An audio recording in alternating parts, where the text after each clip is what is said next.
In the quiet after the storm, when the waters of the great flood had finally withdrawn, the earth lay reborn beneath the light of a new sun. Vast plains shimmered with dew, mountains breathed mist into the dawn, and rivers carved silver paths through fields of green. From the highlands, the ark rested upon the mountains of Ararat, and Noah's family stepped once more onto dry ground. It was the beginning of a new world. The air smelled of earth and promise. Life began again. From those 8 souls, the generations of mankind were born anew, carrying the memory of destruction and the hope of redemption. The echo of rain replaced by birdsong, the thunder by silence. As the centuries passed, the sons of Noah multiplied and spread across valleys and rivers. In time, they came upon a wide, fertile land between the 2 great rivers of the east, a place the ancients called Shinar. It was a plain of abundance, soft clay beneath their feet, wide skies above their heads, and a horizon that stretched endlessly. The people camped upon it and said to one another, "Here we will dwell. Here we will build." And so began the first great civilization after the flood. Fires glowed across the valley at dusk as countless tents rose under the stars.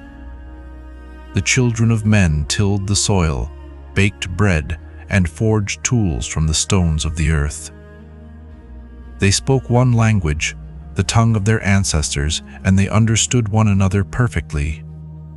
There was peace. There was harmony for a time. But peace gave way to desire, and harmony to ambition. In the stillness of evening, as the fires burned low and the stars turned above them, men began to dream, not of heaven as a place to worship, but as a height to reach. They longed to make something eternal, something that no flood could erase. From this desire, an idea was born, to build a city that would never fall, and at its center, a tower that would pierce the heavens. The plans spread through the camps like wind through grass.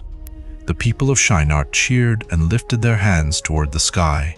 A monument, they said, to unite all mankind, a name that would never be forgotten. The work began. From the clay of the plain, they molded bricks and baked them in fire. The invention of brick became their triumph, a symbol of progress, a testament to their unity. They mixed bitumen for mortar, their arms and backs glistening with sweat beneath the unrelenting sun. Soon the first foundation was laid, vast and perfect. The tower began to rise. Brick by brick, layer by layer, it grew from dust into greatness. Its base was broad, its shadow stretched for miles, and as it reached higher, the songs of the builders echoed through the valley. From dawn to dusk, the plain of Shinar became a symphony of labor. Around the tower, the city flourished. Markets filled with laughter, fires burned through the night, and music drifted beneath the stars. The people of Shinar rejoiced in their work and in their unity. They believed nothing could divide them. Nothing could stop them. At sunset, torches flared as their leader stood before the people, arms raised toward the heavens, face aglow in the firelight. Behind him, the tower blazed red and gold against the horizon. The people shouted with pride, their voices rising like thunder. The heavens turned crimson as day faded into night, and in that fiery glow, the seed of pride was sown. Days became months, and months became years. The tower grew until its peak touched the clouds. The builders worked upon scaffolds so high that birds circled beneath them. They looked down upon the valley and saw their creation stretching to the horizon. A city of order, a symbol of strength. But where once there was gratitude, now there was arrogance. They no longer built in honor of the Creator, but in defiance of Him. They believed they had made themselves gods. In the heavens above, the light dimmed. The story tells that God looked down upon the city and the tower that men had built. He saw their unity and their ambition. He saw that their hearts, once humble, had turned to pride. "Behold," He said, "they are one people, and they all have one language. This is only the beginning of what they will do." The voice of heaven trembled across the clouds, not in wrath alone, but in sorrow. For the Creator watched His children forget who had given them life. The wind began to move. It whispered through the plains, stirring dust and flame. At dawn, the workers returned to their labor, unaware that the divine had descended. One man called for clay, but the other only stared, not understanding. Another shouted for mortar, but the reply came in strange syllables. Panic spread. The people spoke, but their words twisted upon their tongues. In a single moment, the language of the world fractured. Confusion filled the valley. The cries of the builders rose like waves. Commands turned to arguments, and arguments to shouts. Tools fell. Scaffolds shook. Families, unable to understand one another, drifted apart in fear. The city that had been united in one voice was now a chorus of chaos. The tower stood silent above them, half-built, reaching skyward but cursed with stillness. The work ceased. As the days passed, the people of Shinar gathered their belongings and left. Some went east, others west. Some crossed mountains, others sailed seas. Their tongues were many, their paths divided. The world that had been one became many.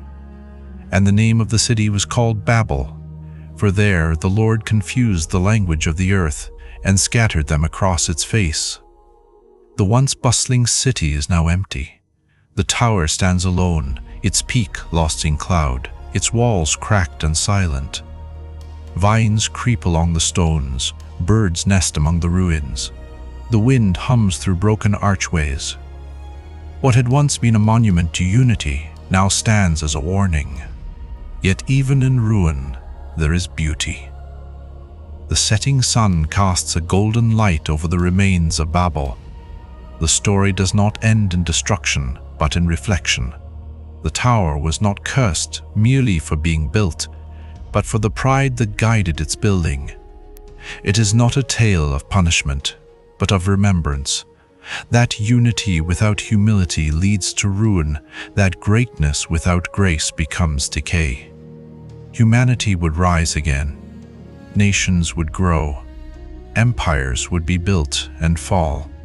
Languages would spread like rivers, carrying with them the memory of Babel, that ancient place where pride met heaven and fell silent. And yet, within the scattering lay the seed of redemption. For one day, the tongues of men would once again be gathered in a single voice, not through stone or power, but through spirit. Centuries later, in the city of Jerusalem, that promise would return when the Spirit descended upon the disciples, and people of every language heard the same truth spoken in unity. The divisions of Babel began to heal. The wind moves through the tower's hollow corridors, carrying whispers of old voices. They speak not in words, but in echoes. The sound of striving, the sound of longing. Above, the clouds part, and a beam of light shines upon the broken peak. It glows not as judgment, but as memory. The story of Babel is the story of mankind. Our rise and our fall, our pride and our pursuit, our scattering and our search to be one again. Across the earth, people walk under many skies, speak in countless tongues, and yet share the same heart. For the voice of Babel still echoes, a reminder that no tower of man can reach heaven without humility, and no division of language can silence the longing for unity. What was scattered by pride may one day be joined again by grace.